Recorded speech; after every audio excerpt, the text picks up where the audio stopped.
Hi everyone, and welcome back to Purpose to Love. My name is Randy, and today I want to talk about, some hard things, some challenging things. Right now in the United States, where I'm at, we're dealing with some challenging things right now. Recently having to many people witnessed the murder of a black man, another black man named George Floyd by the police, and then the following marches and protests and riots, and that's a lot. And then we still are dealing with COVID, and some states are in the middle of quarantining, whatever you want to call it.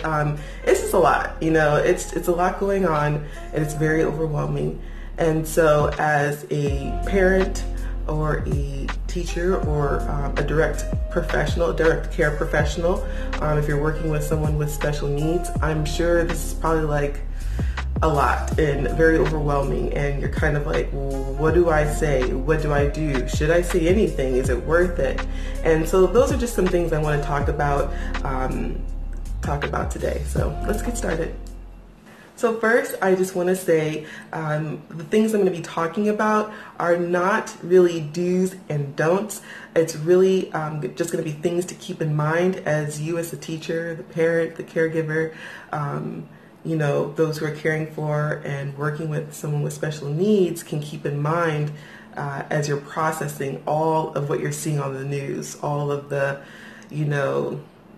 hurts and pains and anger, sadness, confusion, uncertainties. You yourself are processing that, but then if you have your loved one or the one you're working with near you or with you, and they're also witness to this, it can be overwhelming. How do you process all this? What do you do? So that's really what I want to do. I just want to offer up things to keep in mind that might help you. So the first thing to keep in mind, which is pretty obvious, is that every person with disabilities, special needs, is different, right? You as a parent, the teacher, the direct care professional, you know who you're working with. You know what they are able to receive and understand, and their level of threshold and their tolerance for certain information. You know if they're overly obsessive over certain information. You know if they get anxious or if they get very fearful. You know them best. So you know how they might respond to certain things. So even keeping that in mind as you are trying to possibly process all this information with them. The second thing to kind of keep in mind is if you are having discussion about all that's going on, all the things that you see in the news or you're reading in the newspaper or social media, that you're hearing on the radio, if you are discussing that in front of them with your colleague or your spouse, your partner, invite them into the conversation. If they're there and they're hearing you, invite them in. I think that that's important, because then it's not as though it's dismissive. Someone with disabilities who might have a maybe higher cognitive, function might ask you questions about what you're talking about. And I would say to that, invite them in. Don't, shoo the question away because it might be too hard or awkward or difficult to explain. Work with them, invite them into this greater discussion, because ultimately they're also a part of it. Because really what we're hearing on the news right now regarding George Floyd and all of this issue regarding race issues and police brutality is advocating, self-advocacy, justice, rights and wrongs. So invite them into those discussions, and you'll find ways to make it plain for them.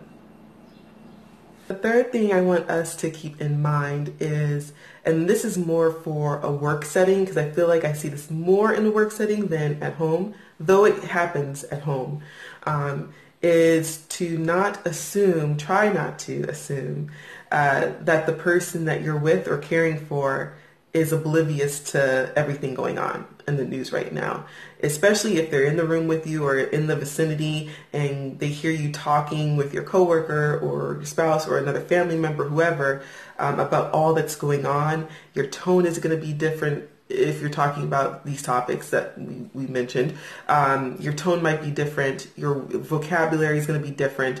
The way you interact might be different. And so they're very aware of those things. They may not be able to show it or feel it, and it might come out in a behavior, because they're overwhelmed with what they're taking in. You might see more behaviors come up because of all that's going on, and they're not able to understand it fully. So, like I was saying before, if they're with you, and they can hear what you're talking about, invite them into the conversation so that they feel like they can gain some understanding, because I believe that they're very much aware of what's going on, whether they're high functioning or low functioning, whether they're verbal or nonverbal. I still think that they should have access to the information. And again, all considering their age and everything else. So just keeping that in mind. So the fourth and the last thing I have to share in terms of some things to keep in mind is really just remembering that all individuals with disability special needs can learn about these different topics that you're hearing in the news right now, these different vocabulary terms that they're hearing in the news right now. They can learn about them at whatever level, comprehension level they're at. They can learn. They can learn about racism. They can learn about injustice and justice. They can learn about advocacy and self-advocacy. And not only just for the purpose of what's going on with, racial issues within the United States or what just happened to George Floyd, but also for their own life, discrimination within their own life and what they might experience or what they have experienced, and giving language to those things so that they can be more prepared or have some awareness or understanding. And I think we don't want to, again, assume that they don't care or that they're oblivious about all of this. I always, as a teacher, would always set the standard really high and make sure that I was articulating myself, and communicating the different situations that were going on within the city or the state as best I could, especially if I knew that they've already heard about it or people were talking about it around them. I had to make sure that I was communicating that with them to prepare them and just to give them some kind of almost comfort in knowing that there are reasons for why certain things are going on, and add and provide language to what they're hearing or might be feeling and experiencing, and even putting myself in there and saying, yeah, I kind of feel a little scared about that. I feel a little nervous about this too. When I experience this or when I do that, just to kind of make it more, of course, relatable and to help them know that they're not alone. So they can learn all these different things and topics.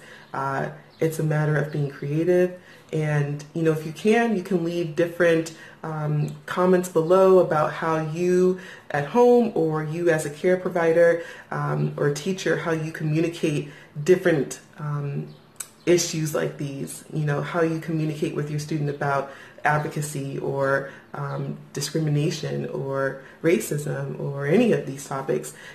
Please share, leave a comment, and just talk about how you might provide teaching or skills regarding these topics.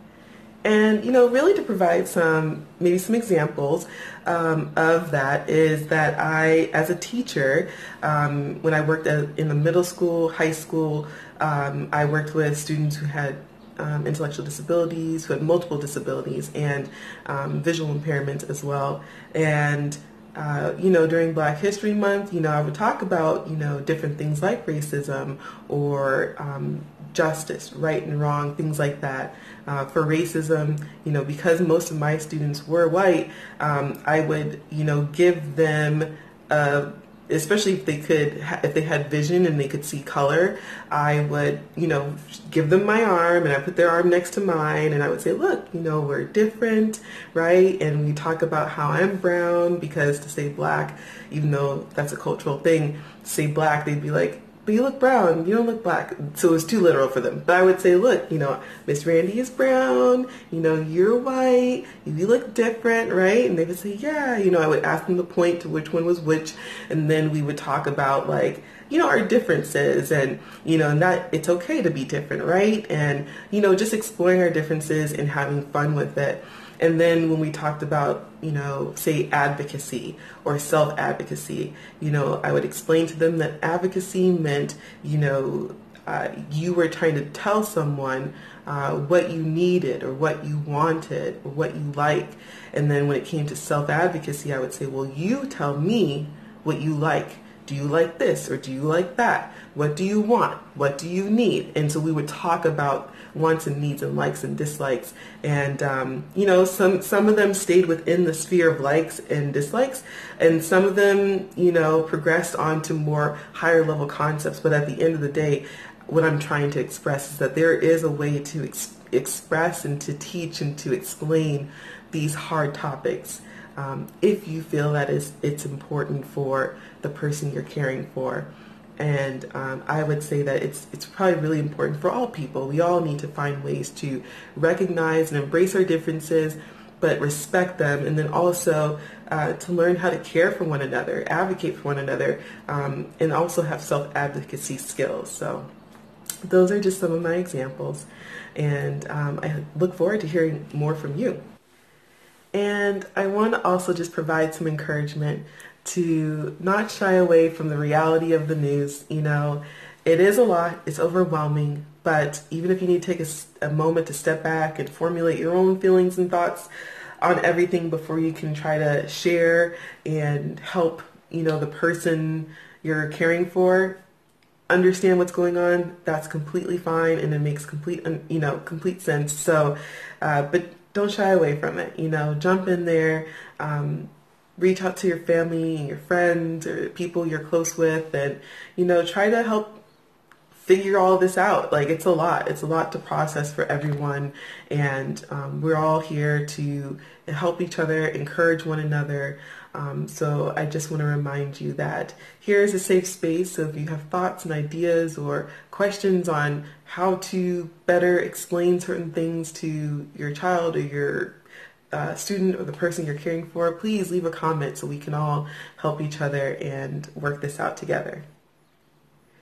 So that is all I have for today. Thank you so much for watching. I hope that this video was encouraging. I hope that it was some good food for thought. And if you liked it, please hit that thumbs up button. Leave a comment if you want to share your thoughts and ideas on all of this. And hit the subscribe button, the little bell notification, so you can make sure you get all my updated videos. So thank you so much for watching. And even in the midst of all of this craziness and all the hurt and all the pain and the confusion, you are still purposed to love. And I'm with you, and we're going to work through this together. So thank you so much, and I will see you soon. Bye.